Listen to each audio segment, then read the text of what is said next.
finish.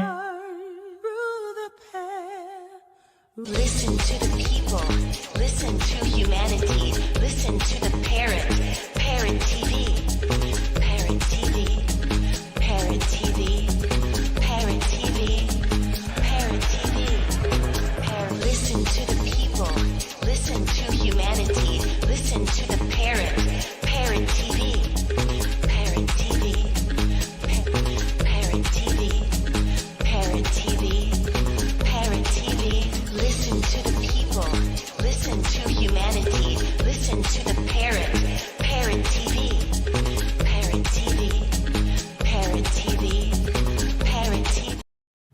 Hi, welcome to World Inkers Network. I'm your noble and honest host, Dustin Pickering, as usual. Today we have Armenida Qyqja. I hope I pronounced her name correctly. I'm going to read her bio straight from her new book, Golden Armor, published by Transcendent Zero Press. And she was born in Tirana, Albania in 1977 and immigrated to Canada in 1995. She is the author of 8 poetry books and 2 books of short stories.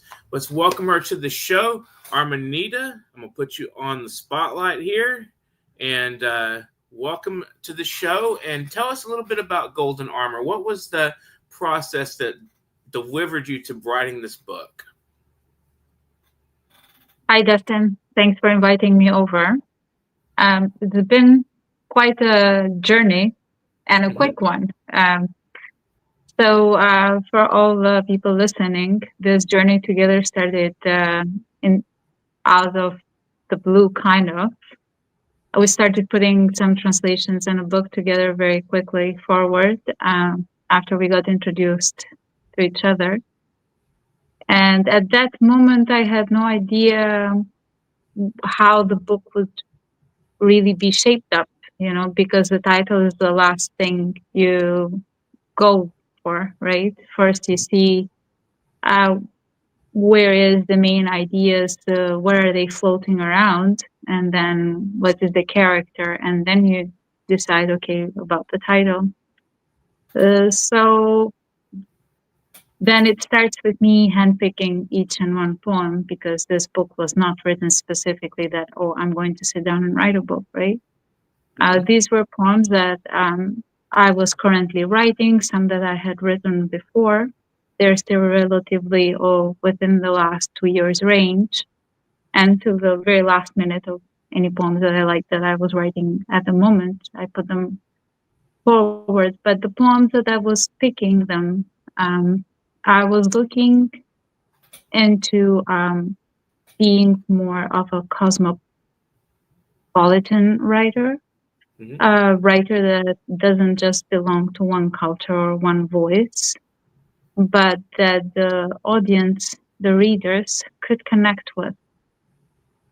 In contrast with the other books that I've published straight in my language and directed to strictly to my people, Albanian community, it's different, right? Because I can emphasize more into what is more close to heart to me and to them. That wouldn't be the case for the broad English reader, being multinationality as well. So then I was thinking, okay, what have I done in this, whatever, 2 years or whatever range time frame that I was thinking quickly, not even having the material printed out or having it in front of me, because you know very well that I don't work on paper at all. Everything is on computer, on my cell phone, actually, because I find it easier to write on my cell phone, because in my language I have special characters that I don't have in the typewriter in the computer. You would have to enter key function, enter this, enter that. So I just don't like those. Right. So then I was just thinking in my mind, okay, what have I written that an English reader, English language reader, not English nationality reader, not writing for the Brits or for the English or the Scottish, and not specifically to Canadians or Americans, right? So we are all, language is one means to understand each other. But what would, for example, a reader from Iran that reads me in English, or a reader from Albania, or a reader from Ukraine, or anywhere, what would they like to read about? So then I directed myself to actually, I write about life events, world events, how they leave an impact in me. So those were the poems that I quickly picked up, and put those in the spot first. And So then, of tell me course, about this title. love. The title is really interesting. How does that relate to the kind of cosmopolitan nature and the Uh, themes that you chose? so you know very well that after we put this book together, and I forwarded you one image, and I Mhm. said, Dustin, how would you like this image? The reason why I picked that image was because there is one poem in the book, right? And it's called Some Peace. Mhm. And the poem is about, referring to Athena coming out of Zeus' head, Mhm. and, the ancient myth that Zeus was foretold by an oracle that the next offspring that he would bear would actually take him out of the throne, bring him down of the throne. He had done the same thing to his father Uranus, and he was afraid that the same thing actually was going to come true to him. And to prevent this from happening, he decided that he was not going to bring this child to life, but he was going to keep this child inside his brain. Mhm. Uh, he didn't know that it was not a male, that it was actually a female child. And she got busy in there, and she prepared her golden armor, Mhm. and all the racket, the noise that she was making preparing her golden armor drove Zeus crazy, and he went and asked for help to get this child finally out of his head. So the image is Athena coming out of his head. Mhm. Now, in relation with my poem, I'm talking about all the women that are still trying to free themselves, to live the lives that they're intended by destiny to live, right? And by their own willpower. And I talk about how men are still afraid of losing power even after 2000 years after Christ. And he Mhm. couldn't teach the world about love either, that it's not about dominance. Right. Everything is about love, not dominance. And I'm asking for peace, and free from the dogmas and free from the burqas that these women still, you know, not even in Arab world, even in my world here in Canada that I've been living for 30 years. There are people that choose to have the coverings to their head, and there are women that don't choose to, but their families force to. And Mhm. so that is just a piece of cloth, right? But to some degree, in all the world, we're still fighting for freedom from Right. mentality, from judgment, you know. So that's what I say, how many Athenas are still banging on the walls, and the walls of time still narrow remain. They're Metaphor. trying to free themselves, right? Metaphorically, and the burqa and the clothing, the veil to the face, whatever, it's been going on for centuries, it's just a metaphoric speaking, right? So I had presented this poem before in social medias, and even back then I'd asked a friend of mine to help me out, put two images together. I couldn't do it from the software that I was using, so I sent her my Athena coming out of Zeus's head, a painting of a French Mhm. artist, 18th century. And I said, I need a veil in front of her face. Can you just do a superimposing of images to represent what I'm saying in the poem? And then I show it to you, and I say, if I can get a painter to do an actual painting of this, and would you like this for the book cover? And you yourself immediately said, wow, this is so powerful. And this is our Athena here, trying to merge out. And you said that, your thoughts are the golden armor. Basically, everything I had put into that book, those are my golden armor. And I hope there will be many people's, women especially, golden armor. So, I have to thank you for baptizing the book with this name. So I guess the image that I prompt to you prompt you to the title. And then, we have to thank our fantastic painter, my friend Bruna Alia, in Vlora, Albania. I showed her what I wanted. I sent her the poem because she always, when she works on some art, she likes to understand more the psychology behind. And she's done also my previous book cover. So she usually likes to read the material, be a little bit under my skin as a writer, and then portray that in her painting. So, it's a thought process that started in Vancouver, landed you in Texas, and then, had all the finishing touches done in Albania. I think it doesn't get more international than this. Right. So do you find that myth in general is a template, or more of like does it inform your writing in some way, or do world events play more a part, or is it just your emotions? How do you construct a poem, or do you even think about it? Does it just happen? Usually I have one principal thought when I write something, right? And then I invest myself in how I'm going to transform this poetically, metaphorically, and all that. But usually it's just one main idea. And then you're just choosing your tools to accomplish that. For me, mythology is very powerful still. I think there is so much history, real history, layered underneath mythology. So I look back to it as a thought process and reflection. This myth about Athena, for example, she is the goddess of war and justice, not creating war, but keeping peace and justice, keeping reason, right? So before drawing the weapon, you draw to the reason. You ask yourself, is this right? And what would be the outcome, the consequences, and all that, right?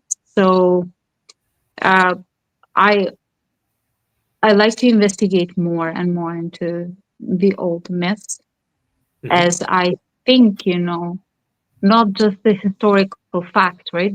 But there is a lot of philosophy layered underneath that. And they have survived so long to teach us something. There is great wisdom in there. Right. They were changing the myths so that to survive, right? This is how legend survives. You empower it, you invest it a little, dressed it up with so many layers, right? But the down core of it, the essence of it, it's what, I'm going there for. And this is why you see that a lot of times in my writings that it resurfaces, because I'm using it to reflect to my own self, even, to my thought process. And I'm hoping that others can find the metaphors and relate to it too. It's interesting because I agree with you. It comes to me naturally. It's not like I do it even on purpose. Right. It's an instinct. Sort of it's a gut psychological feeling. observation ever come out that that you find like, wow, I'm surprised that I even thought that, and I didn't know that I thought that as you're writing, or as you go back and read your own writing? Do you ever find observations that just stun you, that how did you even think of that? I was like, you're surprised by it. I must say one thing. I don't think that what comes out of us is only our smartness, our talent, that we are the only person to be accredited for. I believe in a greater wisdom and collective intelligence out there. I believe also that what we call inspiration, muse, whatever, right, comes from a higher source. It might sound strange, but I do pray to God that He uses me as an instrument to convey all the beautiful things He has created. And so I don't say, "Oh, Armenida, you're so smart. Oh, look what you did, what you found." I'm very grateful that somehow it was passed on to me. It's not like I hear a voice or Right. No, I just put myself in a work mode. Like somebody, for example, before you run a marathon, right? You do your warm ups, Mm-hmm. and then you start exercising, whatever, and then how far you go into that finish line. I think it's somebody else's doing as well as my doing. I'm just showing up ready, willing to receive, willing to receive and give it out there. This is also another reason why I'm not the kind of person that holds the writing. So make the book to sell the book. If the book doesn't sell, then why am I going to bring it out for you? You see that pretty much everything I write instantaneously goes and makes it out there, because as much as it is nice to make money, my goal is beyond the money. Right. I Right. just like to share it. I like my thoughts to reach people, and whether we sell 100 books, 1,000 books, or I don't know, 10 books, Right. that's not my scope here. In a few minutes, we'll share the I trailer think for we're here to share our life. Right. Do you have a favorite poem from the book, or a favorite piece at all, or just I do, but try the whole thing? it's very difficult. It's very difficult to choose from your own writings, right? Mm-hmm. But I think the book that gave the title, kind of, right? I think Mm-hmm. that is one of my favorites. Um, but then there are so many others that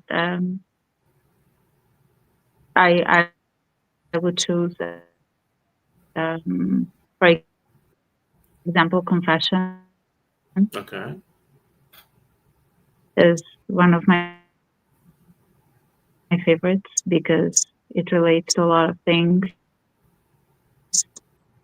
um, in the large world scale.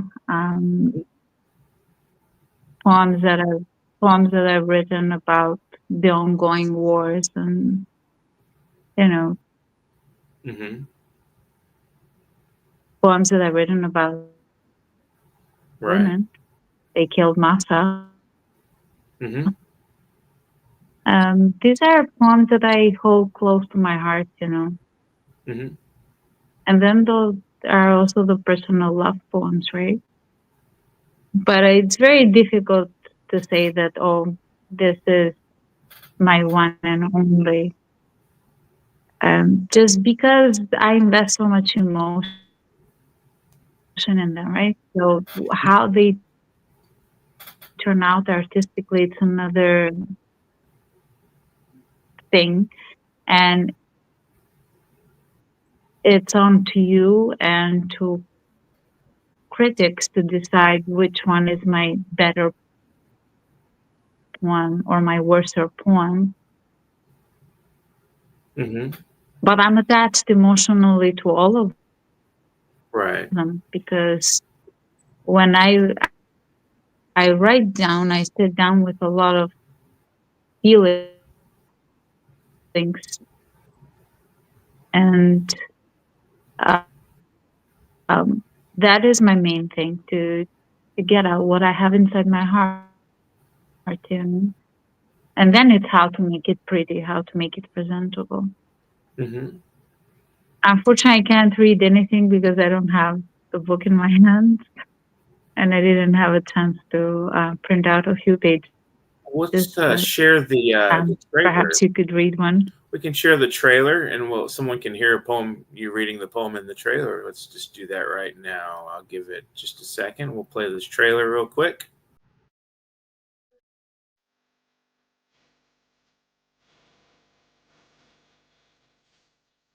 Are you able to hear me or respond to me?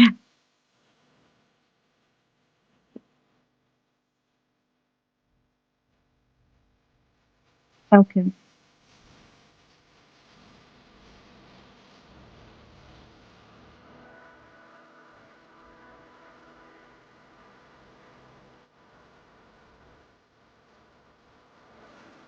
The hammers beat, day and night.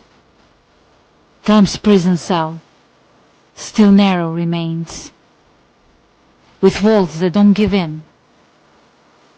How many Athenas try to beat them down with their bloody fists? Prisons of hijabs and dogmas. Zeuses that even 2000 years after Christ fear losing power. Even he couldn't teach the world about love. The hammers beat, day and night. Time's prison cell, still narrow. Take me, my love. Take me. I'm so tired of this raging war.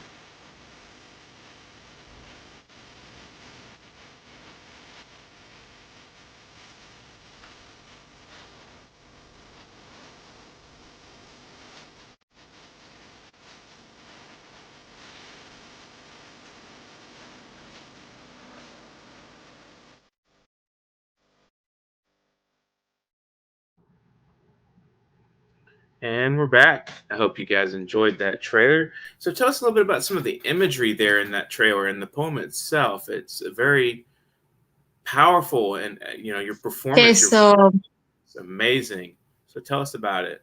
intense. Absolutely. Yeah. So tell us a little bit about some of the Okay, choice. so it starts with the opening. You want me to open it again and play it again? So it starts with the opening. Can you hear me? Yes. Dustin, can you hear me? Yes. Okay, sorry. Because sometimes we're cutting off and I don't know when I'm. Okay, so it starts with the first woman that opens the video, right? And it's an image of a queen. And that is Queen Teuta, a very powerful Albanian figure, Albanian queen. Um, with the fall of her reign, also fell the era of the Illyrian people, which is modern day Albanians. She was a very prominent figure, very strong queen.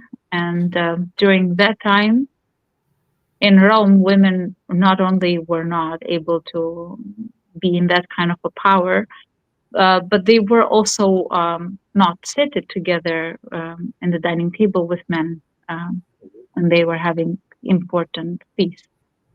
Or they were not able to even inherit um, property. If their father died, they would have to be married in order to inherit.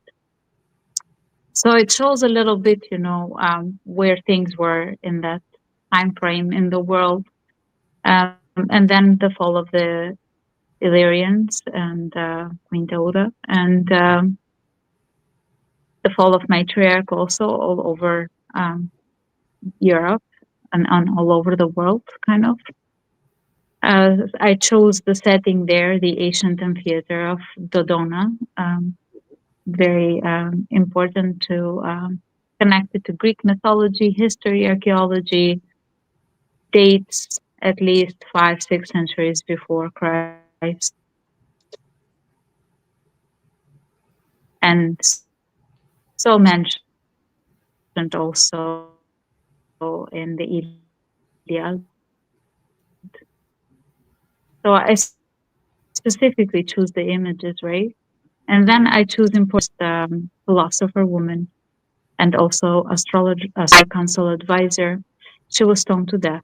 That is the time when Christianity was in the rise, and women were undergoing under suppression. So they didn't like that a woman was so intelligent and so powerful. And then I have image of Jeanne d'Arc, called in French, right? She delivered France from the English in long English invasion.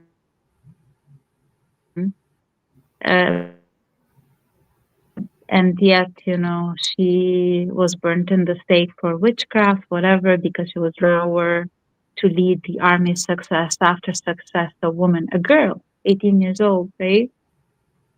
So she was accused of witchcraft and dealing with the devil, whatever, these high performances. Now she's a saint, right? The Roman Church um, declared her a saint after centuries after her death. So I specifically choose these images, and then, I have the image of Athena, of course, coming out of Zeus' head, and I have women under veil, sculptures under veil. So again, bringing out history, how we've gone through all these transitions as to women playing an important role in society and then being suppressed and fighting for their own liberation. So I have there, an image of a woman also trying to do her weaponry, right, to work on the metal and stuff. So symbolizing Athena and doing that inside Zeus's head. So yeah, I like to mix up the ancient and the modern present, right? Melt them all together into trying to bring people to see through the images and to my words to where I'm actually guiding them. Where is the poem taking them?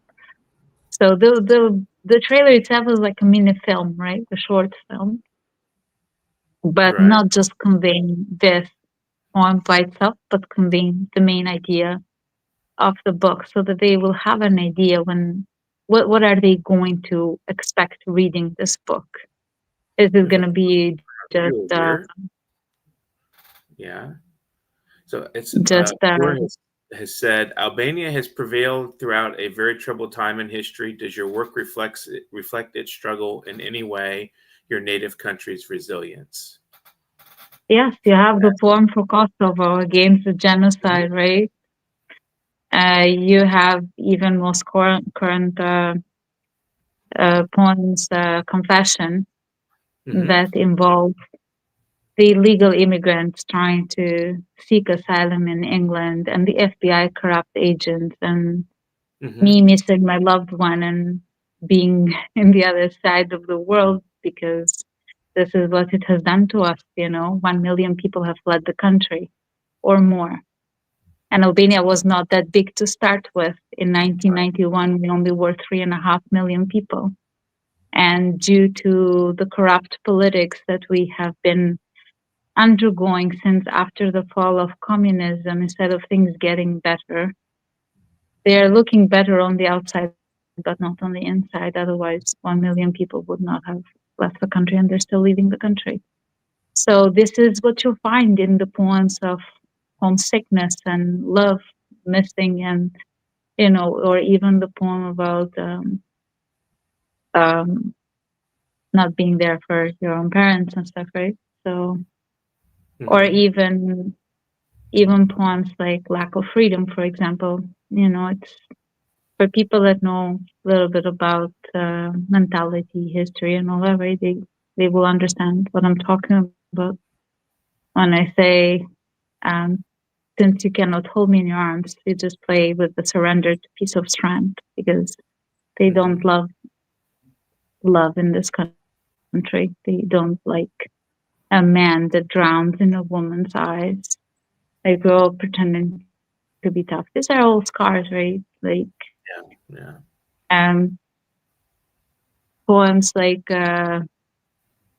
Repressed Childhoods, for example, speaks of the struggle, becoming a man before you had the chance even to grow up, time forcing you to grow up. The civil wars forcing you to grow up. Albania did go under a civil war in 1997 with the pyramid schemes. So the people that know how to read through the lines will find know what I'm talking about. So, do you have plans for a future publication, a new poetry book, fiction, anything coming out anytime soon? For me, plans sometimes shape up themselves. I don't do much, and things turn around and happen. Currently working on translations of some of those short stories, still trying to write new ones, moving forward, instead of holding myself back because I have to finish this or that project, right? I don't want to stop myself from creativity. And I think in English, what should come out first would be a short story so that I can represent myself to the English readers also as a prosaic writer. But that doesn't mean that I'm not preparing more new poems that are going to be the next poetry book. But I think I should put one forward, right? And that will be the short stories. In the meantime, nobody stops me when I'm writing in Albanian and publishing straight in my own language in Albania. So I do have projects that have been undergoing, publishing houses' hands and stuff. So it depends if they're going to work a little quicker or not to release those projects that I've handed out a long time ago to them. So I do not know who's going to be the finish line, is all I'm trying to say. Will it be a publication in Albanian beating up the line, or would it be a publication coming out in English first? But I'm thinking probably in a year is where I actually like to represent my short stories in English. Excellent. And I think that sounds reasonable. Viewer says, thank you so much, Armenida, for sharing your great poetic insights with us. Thank you for listening. So, what would you like to leave our readers and listeners with out there as a piece of advice, or any pieces of advice for people in, maybe struggling with their writing or trying to find publishers? Anything you want to say to the audience on those fronts? First, the advice for the writers is what I mostly insist on is to write from the heart. Don't write just for the sake of writing, right? If you cannot relate to it, if you cannot feel it under your skin, if it doesn't make your heart move, it's not going to make anybody hearts beat. So that is, especially in poetry, that is so needed. It has to be personal. You cannot write on thin air. You cannot write on a third person based. You have to take it from your own heart and write it out. Prose is different.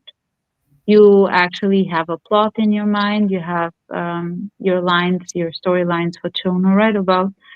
And yet, don't write passively, even when you do that. Take the time to become each character that you're writing about. Like, for example, your protagonist, the good hero, be under the good hero skin. Then move, become the antagonist, become the bad person. Act like them, behave like them, speak like them.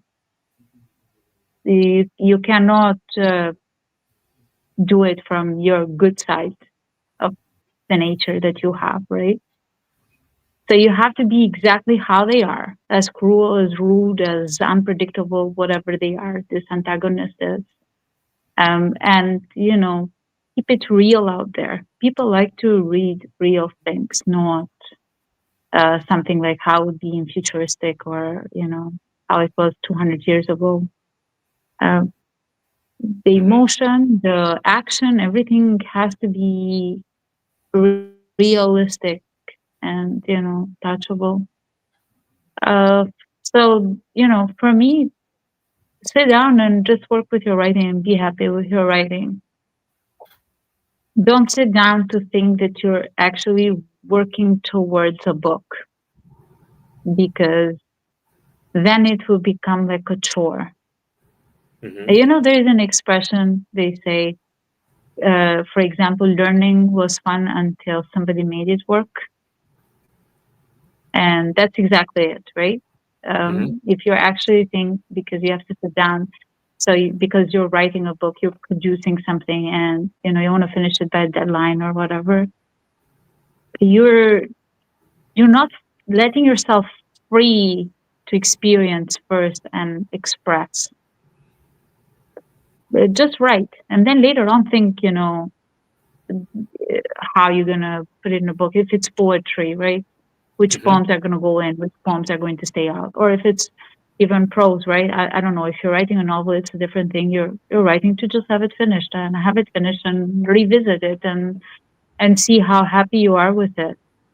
And then publishing companies and all this is the very last thing you think of. And that is a struggle. We all know that. Is very difficult to have publishing companies, especially in the West, to respond to you. They receive 1,000 emails minimum a year. So it's like winning the lottery. If they're going to read your email, or it's going to go into spam, they're not even going to see it. They don't respond. So we're like ghosts, right? So that doesn't mean that I'm saying to people, don't try. Right. Try, send your 10, 100 emails, whatever strength you have. But don't limit yourself there, and don't stand behind a closed door and thinking, oh, why am I going to write? Because nobody opens the doors. I've knocked in so many publishing companies, the virtual doors, right? Because it would be so nice to actually go and knock on an actual door, because, you can hope that they'll hear and somebody will open it. And out of curiosity, they might listen to you. But these are all virtual. This is the world of virtuality where we live.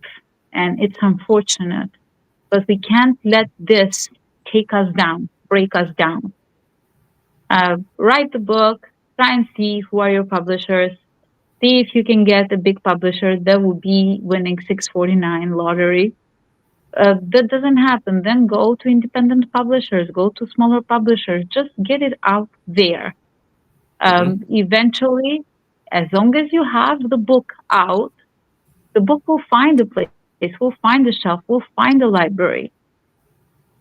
But if you stop just because a publishing company didn't respond, you'll never have that chance of actually, having a book start a journey. So this is my advice, try independent publishers, try World Inkers, Dustin Pickering, each book has its own destiny. And I strongly believe that, if this book, Golden Armor, is destined to do well out there, it will do well. That doesn't mean I'm not going to do my work and you're not going to do your work as publisher, right? We're all trying to do our work. But I believe in a higher orchestration out there, It starts with the seeds we plant. We water them, we take care of them. And then, we let God do the rest. He's the big sun. He's the provider. He brings the clouds. He knows how much rain, He knows how much sun. He knows when it's going to be time. So don't worry about those things. As long as you're diligent in doing your work, it will come out one way or another. Would you like to share any thank yous or shout outs to anybody maybe viewing? Oh, I have so many thank yous, and it starts with the people that read me every day, and I cannot name them, right? Because without them supporting me every day, I think I would dry out. Because when you don't get positive feedback for things you share, you give from yourself, you will lose interest after a while, right? Say that, oh, maybe it's either it doesn't interest them or my work is so bad. So either way, it starts affecting you, right? So I'm very thankful that I have followers. I'm very thankful that there are people there that read me and support me every day. I'm very thankful of people that do little things for me Like sometimes they share my poetry, they share the links, or somebody recites my poems, or somebody makes a video. These are all people that, yeah, like the book, right? People sharing the link, or the people, you know, that even help me out, you know, with the designing of the book. So great thank you, of course, goes to Bruna, Dia, and Laura for, you know, coming up with the painting for me. And also to you, Dustin Pickering, for baptizing, working with me very patiently, editing and all that. A big thank you to all the people that wrote the reviews. Uh, I have them all listed, and thank them also in my Facebook, you know, Professor Inga Zengnetti, if I'm saying it correctly, and Boyang Ma, and all the blurbs. Robin, yeah, right? Wow, So everybody, yes, and so I'm very thankful for all their dedication, because, you know, it's not easy to read unpublished material. Probably they get a whole ton represented to them every day, and, you know, but yes, I'm very appreciative of them, appreciative of even my friends back home in Albania that helped us with the finishing touches, trying to prepare the formatting, fighting with Amazon, KDP, this stuff, right? So yeah, I'm truly blessed. I'm truly blessed, because so many hands out have reached out last minute, and, you know, Ermira, for example, introducing me to you, you know, so I would not have found you if I didn't speak to her. You know, she sent me an invitation on Facebook because we were in the same group that we were mentioned from an anthology, Albanian female poetry. So yeah, I mean, destiny plays a hand in all this, but I'm thankful that people respond, that people say yes, and they reach out and they help me out. So I'm very grateful. Well, thanks for being on the show today. I hope everyone will take a look at the links and buy this book. And they can also watch more trailers on YouTube. On her YouTube channel. We'll provide that as well with future on my page, Dustin Pickering. And I want to thank our viewers. Please subscribe to our channel. And if you want to get in touch with me, Dustin Pickering, publication.worldinkers@gmail.com. If you want to be a guest on the show, or you have a poem or essay or press release you want to share, literary related news, please send it my way, and I will try to get it up on our website at worldinkers.com. Thanks for watching today, everybody. And I hope everyone has a great day, and get to writing. You know the rules. Take care. Have a great afternoon and great evening. Listen to the people. Listen to humanity. Listen to